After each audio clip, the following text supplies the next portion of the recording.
बच्चों, तो आज हम लोग जो है डिस्कस करने वाले हैं कैरेक्टरिस्टिक ऑफ एंजाइम्स। तो इसमें सबसे पहला जो पॉइंट है वो है केमिकल नेचर। तो जो एंजाइम्स का केमिकल नेचर है किस प्रकार का होता है, ये जो है कॉम्प्लेक्स माइक्रोमोलिक्यूल्स है जो कि प्रोटीन का ही बना होता है, प्रोटीन का ही बना हुआ है ये और इनके जो है मॉलिक्यूलर मास बहुत हाई होते हैं। ये आगे स्पेसिफिसिटी, स्पेसिफिसिटी ये क्या है?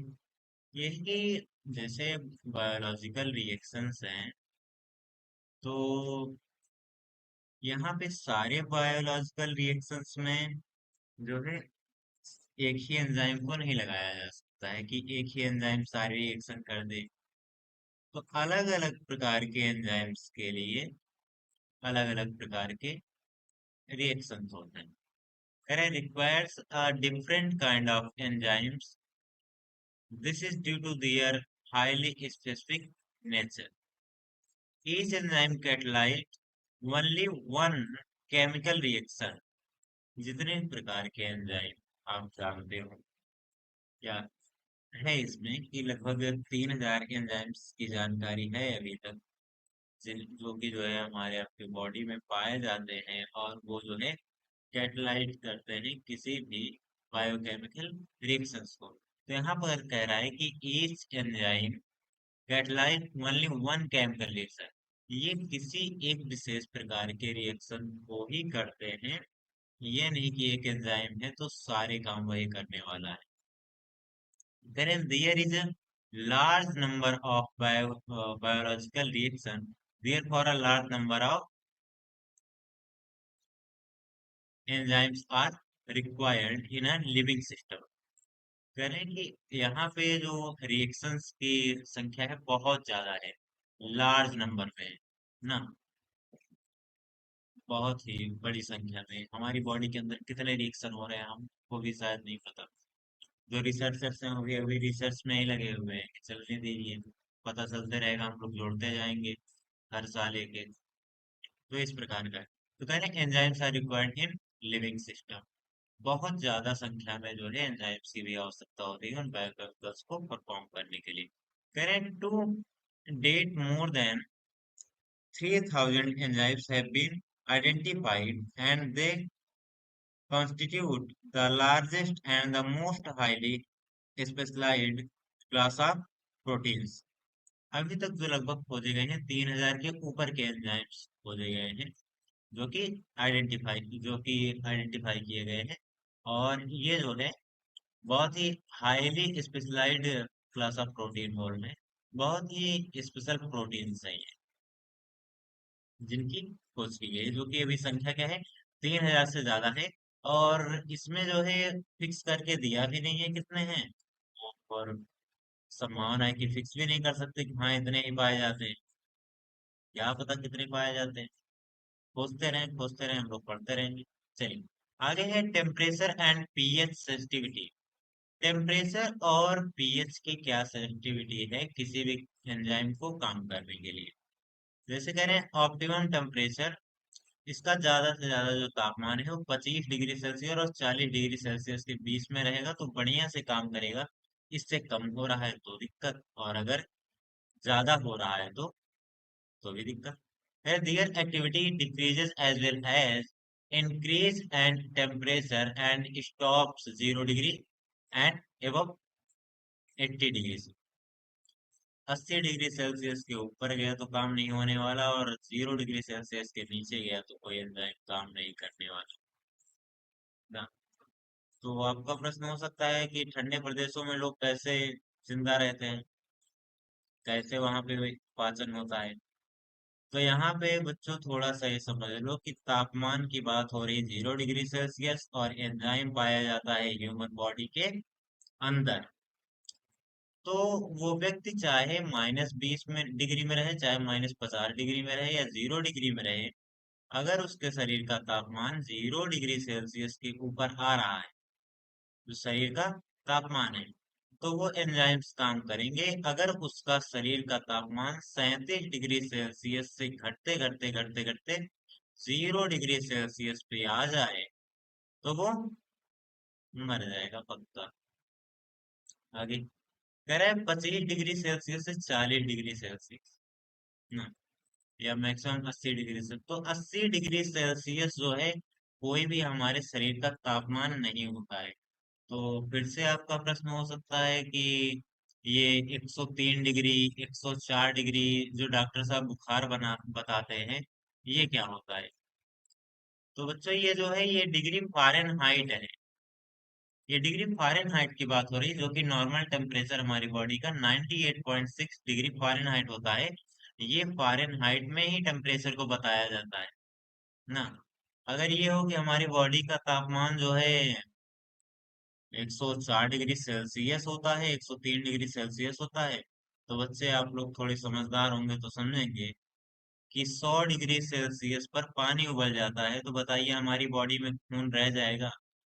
तब तो फिर हम लोग जो है हीटर हो जाएंगे, घर वालों के लिए खाना बनाएंगे तो आराम से बन जाएगा हम लोग के ऊपर।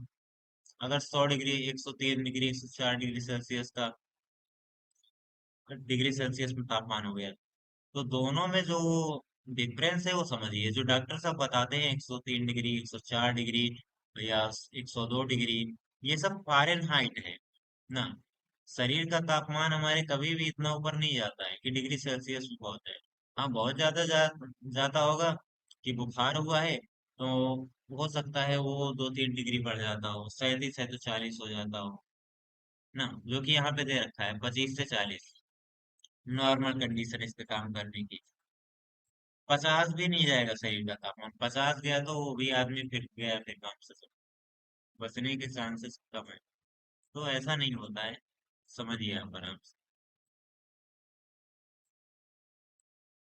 आगे एफिशिएंसी, क्षमता क्या होती है ना। तो इस क्षमता में जो भी लिखा हुआ है हम इसके पढ़ के सुना दें या आप इसको पढ़ लें अगर, तो मुझे उम्मीद है कि थोड़ा कम ही समझ में आएगा या नहीं ही समझ में आएगा। तो हम एक एग्जांपल के साथ इसको समझाएंगे, पहले इसको हम बता दे रहे हैं क्या है इसमें। कह efficiency of catalyst is measured in term of turnover number, the turnover number of an enzyme refer to the number of an enzyme, refer to the number of molecule of a substance acted upon by one molecules of enzyme per minute। बिल्कुल, हमको उम्मीद है कि आप सब कुछ समझ गए हो। टर्नओवर के अलावा कुछ पल्ले पड़ा हो तो हमको बताइएगा। अब कौन सा टर्नओवर का बात हो रहा है, ये कोई बिजनेस चला रहा है किसका टर्नओवर कितना है। चलिए समझाते हैं, एग्जाम्पल से ज्यादा समझाएं। देखिए यहाँ पे क्या कह रहा है कि ये एक रिवर्सिबल रिएक्शन है H2CO3 और H2CO2। यहाँ पे क्या कह रहा है कि a single molecule of carbonic anhydride is capable of catalyzing the breakdown of about 36 million molecules of carbonic acid to water and carbon dioxide। अभी भी नहीं समझ में आया हो। तो ये कह रहा है बच्चे कि 1 मिनट के अंदर जितने भी मॉलिक्यूल्स कैटलाइज हो जाते हैं किसी पदार्थ के किसी सब्सटेंस के, वही होता है उसका इफिशियंसी। कि एक एंजाइम किसी पदार्थ को किसी सब्सटेंस के कितने मॉलिक्यूल्स को कैटलाइज कर रहा है, ये है इसका टर्नओवर, और वही है उसकी इफिशियंसी। तो यहाँ पर कह रहा है breakdown of about 36 million molecules of carbonic acid to water and carbon dioxide.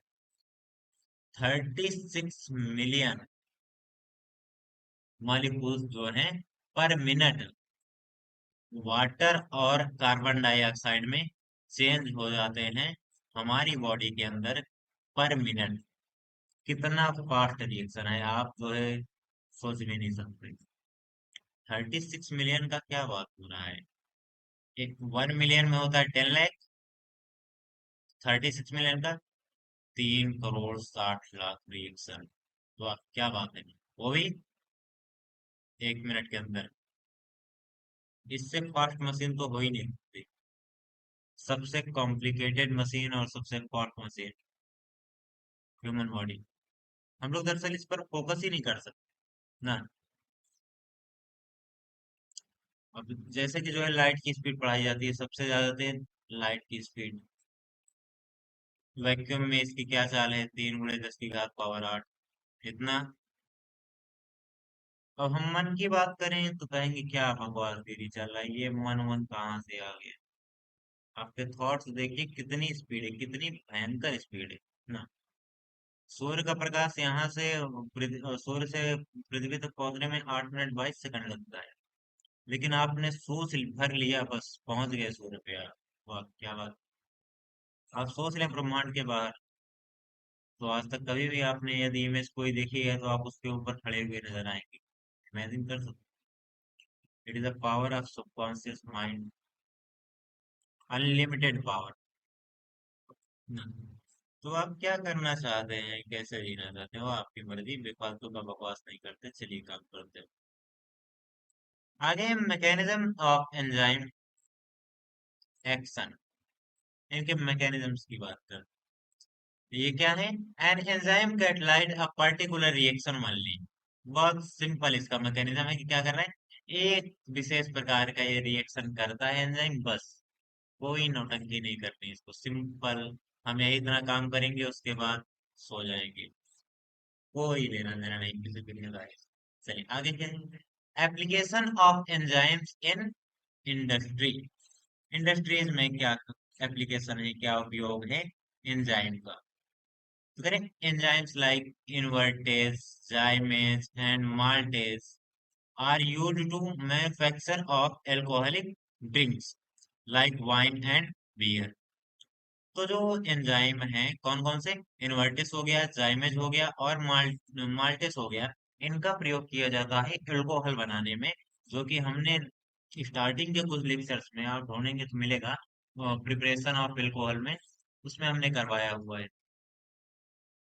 जब सुक्रोज से जो है, सुक्रोज के किण्वन द्वारा, मतलब गन्ने के रस के किण्वन द्वारा अल्कोहल बनाना होता है तो इनवर्टिस लगता है। जौ से बनाना होता है तो जाइमेज लगता है। और माल्टोज से बनाना होता है तो माल्टेस लगता है। ये है अल्कोहल बनने की प्रक्रिया। चलिए आगे।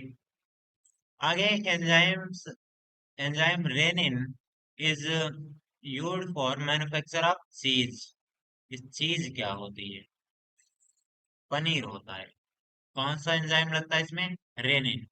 आप किसी भी पनीर बनाने वाले की दुकान पे गए होंगे तो वो एक प्रकार का केमिकल जो है रखे रहते हैं। इसमें ये रेनिन जो है, जो केमिकल ये रखे रहते हैं, ये बहुत ही, मतलब वो शब्द क्या बोल, मिल ही नहीं रहे ठीक से। बस ये कि आप अगर इसको सूंघ रहे हैं ना तो नाक वाक में बहुत अजीब सा तीखा तीखा सा, मतलब टेस्टलेस। तो आप कहेंगे कि आप कैसे जानते हैं। वो है ना कि हर एक दोस्त कमीना होता है, तो मेरे एक मित्र थे, वो बोले इसको सूंघ कर देखो, सुंघा दिया उन्होंने। तो ये हमने सूंघ रखा है जो है, ये बड़ा अजीब सा है इसका टेस्ट, मतलब आप कुछ उसके शब्द नहीं निकाल पाएंगे किस प्रकार का है। बस ये बहुत गंदा लगेगा, और बहुत ऐसा लगेगा कि जैसे नाक नाक की नसें जो है ये फट गई है। और आप कुछ खाए पिएंगे तो कुछ देर तक मजा नहीं आने वाला, उसका कुछ भी पता नहीं चलने वाला। बस ये सूंघने का कमाल है इसका, और कुछ नहीं। ये नहीं कि आपने पी लिया, पी लिए तो पता नहीं क्या होगा, पीने का हमारे पास एक्सपीरियंस नहीं है, लेकिन सूंघने का है। चलिए आगे है maltase. Maltase is use for manufacture of malt. ये क्या, माल्ट बनाने में काम आता है। Which is use to making health drinks like Maltova. Malt का उपयोग किया जाता है माल्टोवा बनाने के लिए, हेल्थ ड्रिंक्स के लिए।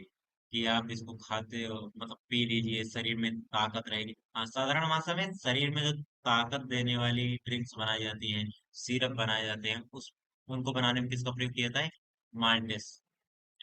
तो आप कहेंगे अभी तो आप बताया जो है कि अल्कोहल बनाने का काम आता है। हाँ तो बच्चे देखो, अल्कोहल पीने के बाद लोग कितने ताकतवर हो जाते हैं, उनको खुद नहीं पता लगता कि वो कि इतनी ताकत उनके अंदर कहाँ छुपी हुई थी। अल्कोहल से खतरनाक कोई ताकत की दवा हो सकती है? बिल्कुल नहीं। लेकिन आप ये सब सुन के पीने ना चले जाइएगा, ठीक है। नहीं तो नाली वाली में कहीं पड़े रहेंगे और उसके बाद घर वाले लात मारेंगे, वो बात अलग है। एंजॉय करिए। चलिए आगे। एंजाइम पेप्सिन, पेप्सिन का क्या करते हैं? Pepsin use to soften tough meats, जो टफ मीट्स हैं उनको सॉफ्ट बनाने के लिए काम आता है। अब टफ मीट कौन सा होता है, ये कौन सा मीट का टाइम? जैसे यहाँ से कुछ मीट काट के गए। अब ये जो है जानकारी के ऊपर है कि आप क्या समझ रहे हैं। यहाँ कुछ बोलना शायद ठीक भी नहीं है। बस इतना समझिए कि यहाँ से मटन वटन जो कटता था पहले, तो वो कट के जब पैक करके यहाँ से कहीं विदेश भेजा जाता था, तो वहां पे, वहां तक तो ऐसा तरोताजा रहेगा नहीं।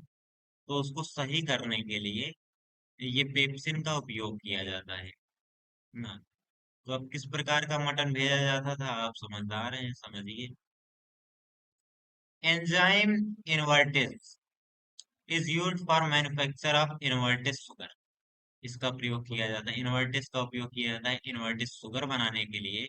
और एल्कोहल तो आप बना ही चुके हैं। Enzyme alpha amylase can be used to manufacture sweet syrup from corn starch. जो ये मक्का होता है ना, मक्का, मक्के का जो है रिएक्शन करा के जो स्वीट सिरप होते हैं उनको बनाया जाता है। और फिर उनमें केमिकल्स मिला के बच्चों को पीने लायक दवा बनाई जाती है। कोई दिक्कत? चलिए, उम्मीद है आपको अच्छे से समझ में आया होगा। आगे जो हमारा नेक्स्ट लेक्चर है वो है डिजीजेस कार्ड बाय डिफिशियंसी।